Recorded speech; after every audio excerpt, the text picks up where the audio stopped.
Hi everyone, welcome back to my channel. I'm Andrea and it's nice to have you guys here. If you're new to the channel, welcome. I hope you enjoy the video. I hope you subscribe. And those who are returning viewers, thank you very much. Welcome back. Today I'm refilming this. I filmed it last week and realized there was a chunk missing out of the beginning. So I thought I'd refilm it, but I just filmed another video. I just filmed the unboxing of my Ted Baker handbag, so that will already be up on the channel. That will have gone up a few days ago, so if you haven't seen that, you can go watch that. And I was just too lazy to change. Normally I at least pretend like I film these on different days, but let's be real, a lot of us don't film on different days. So I'm just gonna make myself a bit more comfortable. Today, so this video is study essentials. So I've shown you, today's for all the college students and grad students and those of us who still have homework and stuff like that to do. Some of you all are lucky enough to be on summer vacation and actually get a summer vacation. Those of us who are grad students know that summer vacation is a lie, it's a myth, it doesn't happen. All summer vacation means is we don't have to teach unless you're like me and you're teaching summer school. That starts later this month, so I am on a slight break right now, but I still have a ton of work to do.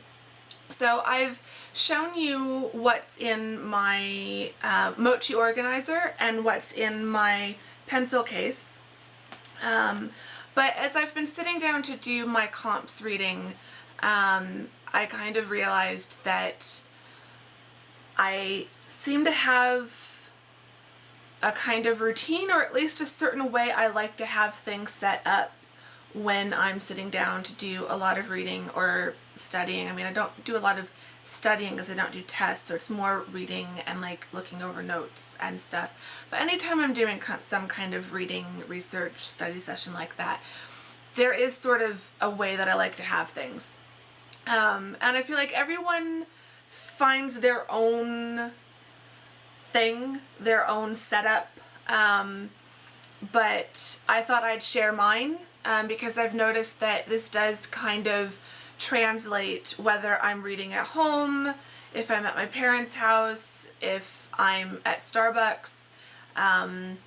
These are all things that I still like to have handy and within arm's reach. I know they say that you're supposed to like get up and walk around every so often, and I do try to do that, but sometimes when you're really in the groove of writing or reading, you don't want to get up. You don't want to break that concentration just to go get a glass of water or a snack, or if you run out of post-it notes or something. So getting into it, and I do have the list on my phone to make sure I don't forget things. And yeah, so starting at number one, somewhere comfy to sit. So a lot of times it's here in this chair, which has been in my family since before I was born. So it's at least 35 years old. I like it. We have recovered it, and I might recover it again out of this navy print. This was what my mom had when this was at her house, but I told her that when I moved out I was taking this chair with me because I love this chair. So I did. I stole it with permission.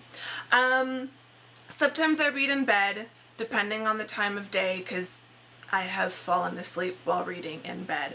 But even if I'm like at Starbucks or at my parents' house, like there's certain places I prefer to sit. At Starbucks, I have my preferred places to sit.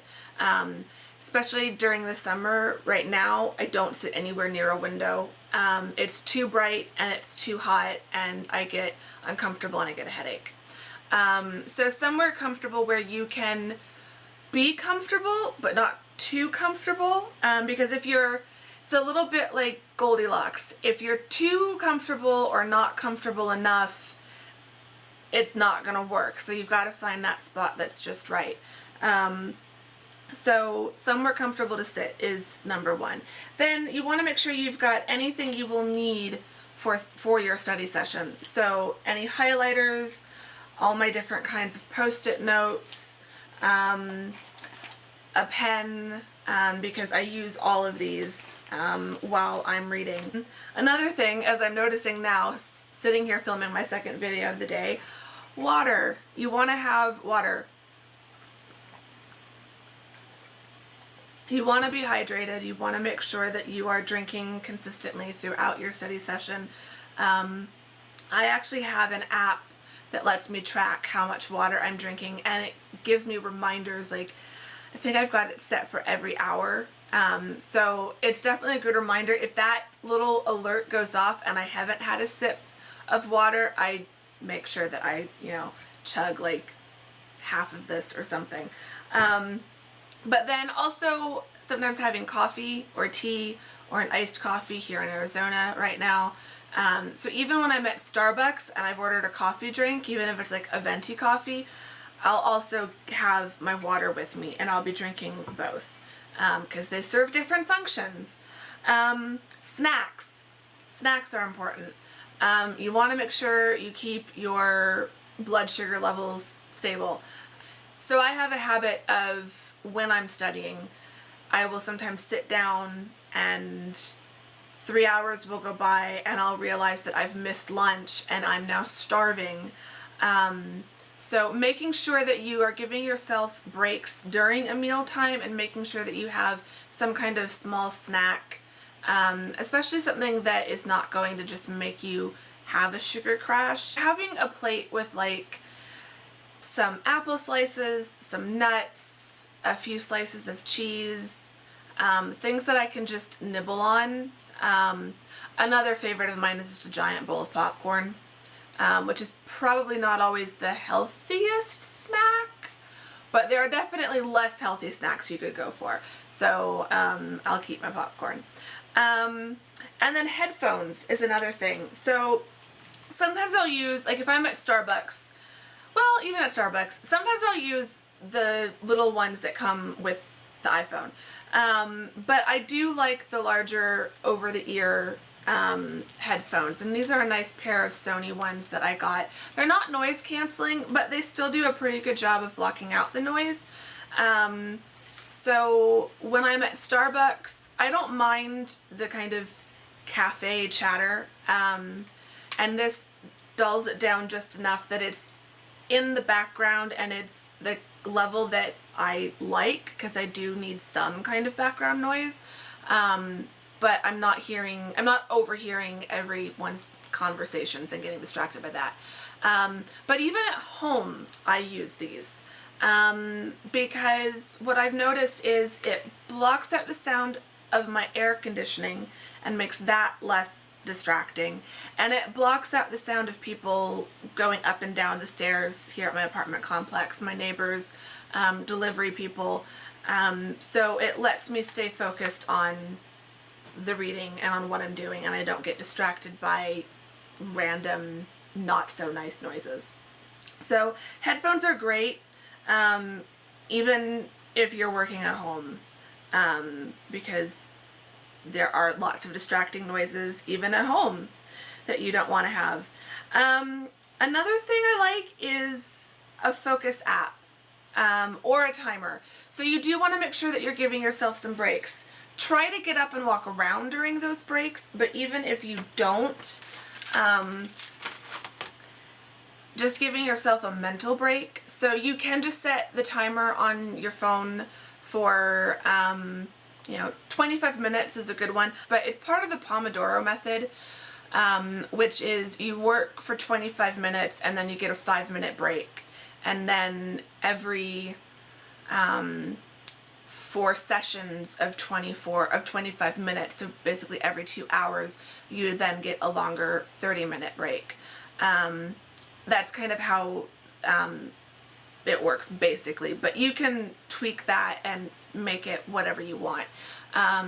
You can work for 30 minutes and take 10 minutes off. I mean, it's up to you to figure out what works best, but I have found that by using these apps and by knowing that, okay, in 25 minutes or less, I can check Instagram, I can check comments on YouTube, or I can watch a short 5-minute YouTube video. It allows me to stay more focused, whereas if I sit down without anything kind of keeping me focused, then all of a sudden, especially if I'm reading here at home, all of a sudden I need to do the dishes, and I need to do laundry, and I should clean my bathroom, and you think of a million other things. So having a dedicated time to know that for these 25 minutes I have to focus, and then I can do whatever I want for 5 minutes, whether that's checking Instagram or washing some dishes. It just seems to make a difference. And knowing that after a certain longer period of time I can take 30 minutes or even an hour to have a meal, to maybe go work out at the gym or something, and then come back. Just seems to make a difference. And then also in those 25 minutes or during those 5-minute breaks, I sometimes try to shift location.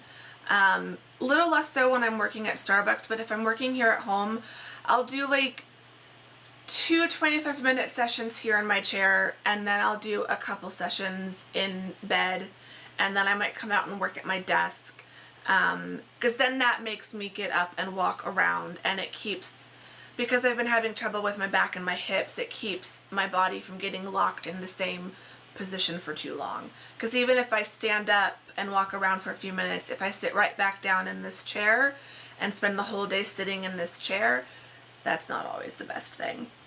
And then last kind of item would be, for me, lip balm, but also maybe like hand lotion or any other kind of like beauty product like that that you feel you might need. So I'm constantly wanting to reapply stuff to my lips.